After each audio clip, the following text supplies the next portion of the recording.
Broiler chicken রান্নার অত্যন্ত সহজ ও মজাদার একটা রেসিপি আজকে আপনাদের সাথে শেয়ার করব। প্রিয় দর্শক, আসসালামু আলাইকুম। এইভাবে ব্রয়লার চিকেন রান্না করলে ভাত, রুটি, পোলাও সবকিছুর সাথে খেতে কিন্তু খুব ভালো লাগে। আর রান্না করাটাও কিন্তু খুব সহজ। রান্না করে নেওয়ার জন্য শুরুতেই আমি এখানে 1.5 কেজি পরিমাণ ব্রয়লার মুরগির মাংস নিয়েছি। মাংসটাকে খুব ভালো করে ধুয়ে পানিটা ঝরিয়ে নিয়েছি। এরপর এখানে এক টুকরো লেবুর রস খুব ভালোভাবে চিপে দিয়ে দিচ্ছি। আর মাংসের পিসগুলোকে আমি এখানে রেগুলার কাট করে নিয়েছি, আপনারা আপনাদের পছন্দ মতো কেটে নেবেন। লেবু রসটা খুব ভালোভাবে চিপে দিয়ে দিলাম। এরপর দিয়ে দিচ্ছি এখানে অল্প পরিমাণে একটু লবণ, অল্প পরিমাণে একটু হলুদের গুঁড়া ও শুকনা মরিচের গুঁড়া। লবণ, হলুদের গুঁড়া ও শুকনা মরিচের গুঁড়াটা দেওয়ার পর সবগুলোর সাথে খুব ভালো করে হাত দিয়ে মেখে নিচ্ছি। 3-4 মিনিট সময় নিয়ে চিকেনটার সাথে মশলাটা খুব ভালো করে হাত দিয়ে মেখে নিয়েছি। এখন এটাকে 30 মিনিটের জন্য রেখে দিব। ফিরে আসলাম 30 মিনিট পর। শুরুতে চুলায় একটা প্যান বসিয়ে 1 কাপ পরিমাণ সরিষার তেল দিয়ে দিলাম। আমি সরিষার তেল দিয়ে এই রান্নাটা করতেছি, আপনারা চাইলে সয়াবিন তেল দিয়ে করে নিতে পারেন। এরপর এখানে 1.5 কাপ পরিমাণ পেঁয়াজের কুচি দিয়ে দিলাম। চুলার আঁচটা মিডিয়াম আঁচে রেখে পেঁয়াজ কুচিটাকে 3-4 মিনিট একটু নেড়েচেড়ে ভেজে নিয়েছি। পেঁয়াজ কুচিটা যখন হালকা একটু নরম হয়ে গেছে, তখনই এখানে মশলা দিয়ে মেখে রাখা চিকেনগুলো দিয়ে দিলাম।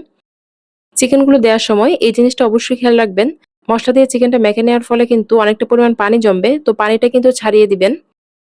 তো চিকেনটা দেওয়ার পর পেঁয়াজ কুচিটার সাথে 4-5 মিনিট নেড়েচেড়ে চিকেনগুলোকে ভেজে নিয়েছি। আর এই পর্যায়ে দেখুন চিকেন থেকেও কিন্তু অনেকটা পরিমাণ পানি বের হয়েছে। চিকেনটা ভাজা হওয়ার পর প্যানটা থেকে তুলে নিয়েছি। এরপর এই তেলের মধ্যে 1 চা চামচ পরিমাণ হলুদের গুঁড়া, 2 চা চামচ পরিমাণ শুকনা মরিচের গুঁড়া, ঝালের পরিমাণটা আপনারা আপনাদের স্বাদ মতো দিবেন, 2 চা চামচ পরিমাণ ধনিয়ার গুঁড়া, 1.5 চা চামচ পরিমাণ জিরার গুঁড়া দিয়ে দিলাম। যেহেতু আমি এখানে 1.5 কেজি পরিমাণ চিকেন রান্না করব, এর জন্য এই পরিমাণ মতো মশলা দিচ্ছি। এরপর এখানে স্বাদ মতো লবণ দিয়ে দিলাম। এরপর দিয়ে দিচ্ছি 1.5 চা চামচ পরিমাণ আদা বাটা, 1.5 চা চামচ পরিমাণ রসুন বাটা। আদা ও রসুন বাটাটা দেওয়ার পর সবগুলোর সাথে খুব ভালো করে নেড়েচেড়ে ভেজে নিচ্ছি। আর এই পর্যায়ে চুলার আঁচটা কিন্তু একদম লো আঁচে রেখে মশলাটাকে ভেজে নিতে হবে, না হলে কিন্তু মশলাটা আবার পুড়ে যাবে। মশলাটাকে 2-3 মিনিট ভেজে নেওয়ার পর এখন এখানে 1 কাপ পরিমাণ পানি দিয়ে দিলাম। পানিটা দিয়ে মশলাটার সাথে খুব ভালো করে নেড়েচেড়ে মিশিয়ে নিয়ে ঢাকনা দিয়ে ঢেকে সবগুলোকে 4-5 মিনিট কষিয়ে নিয়েছি। 4-5 মিনিট পর ঢাকনাটা তুলে নিলাম। এখন দেখুন মশলাটা কিন্তু খুবই সুন্দর কষানো হয়ে গেছে, মশলার উপরে তেলটা ছেড়ে এসেছে। এই পর্যায়ে এখানে ভেজে রাখা চিকেনটা দিয়ে দিলাম।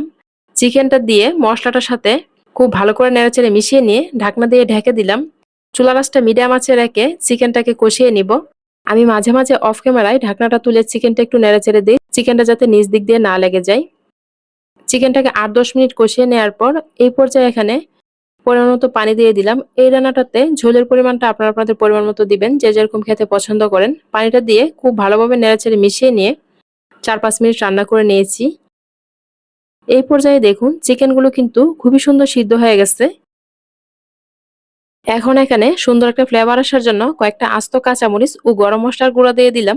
চিকেনের এই রেসিপিটাতে নামানোর আগে কাঁচামরিচ ও গরম মশলার গুঁড়াটা দিলে কিন্তু খুব সুন্দর একটা ফ্লেভার আসে। তো দেখুন চিকেনের ঝোলটা কিন্তু খুব সুন্দর গাঢ় হয়েছে। তো আমাদের চিকেন রান্নাটা প্রায় হয়ে গেছে।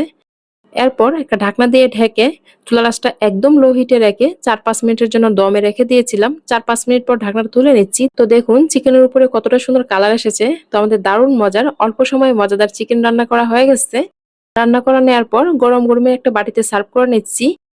এভাবে চিকেন রান্না করলে দেখতে যেমন সুন্দর হয়, খেতেও কিন্তু ভীষণ মজার হয়।